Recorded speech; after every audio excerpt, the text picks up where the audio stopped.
Sistem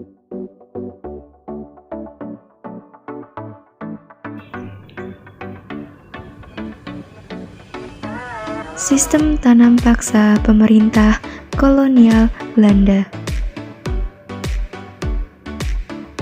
Kulturstelsel atau sistem tanam paksa adalah peraturan yang mewajibkan tiap desa menyisihkan sebagian tanahnya 20% untuk ditanami komoditas ekspor khususnya kopi, tebu, dan nila.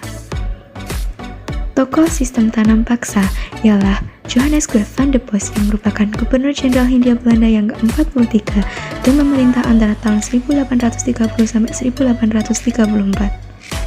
Apa akibat dari tanam paksa? Pertama, rakyat semakin miskin karena tanahnya berkurang. Yang kedua, sawah dan ladang banyak yang terlantar akibat kerja rodi. Yang ketiga, beban rakyat semakin berat serta wabah penyakit dan kelaparan. Upaya bangsa melawan kolonial. Perlawanan Patimura terjadi di Saparua, Maluku yang dilatar belakangi penolakan rakyat Maluku akan kedatangan Belanda. Perlawanan ini dipimpin oleh Thomas Matulesi atau Patimura dan beliau gugur dengan dihukum gantung di benteng New Victoria, Ambon. Perlawanan Imam Bonjol disebut dengan Perang Patri yang terjadi pada 1803 sampai 1838 di Sumatera Barat.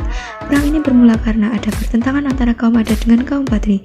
Perang ini kemudian berubah menjadi perang kolonial karena Belanda membantu kaum adat melawan kaum Patri.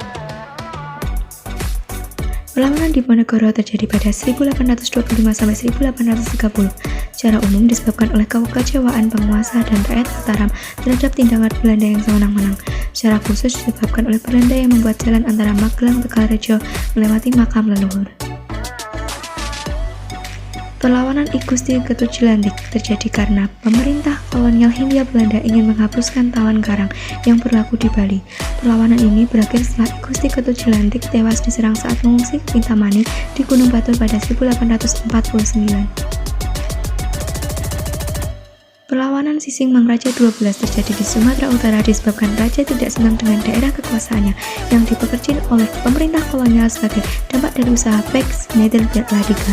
Selain itu juga disebabkan raja menolak kehadiran misionaris yang mulai mengembangkan agama Kristen di Selindung.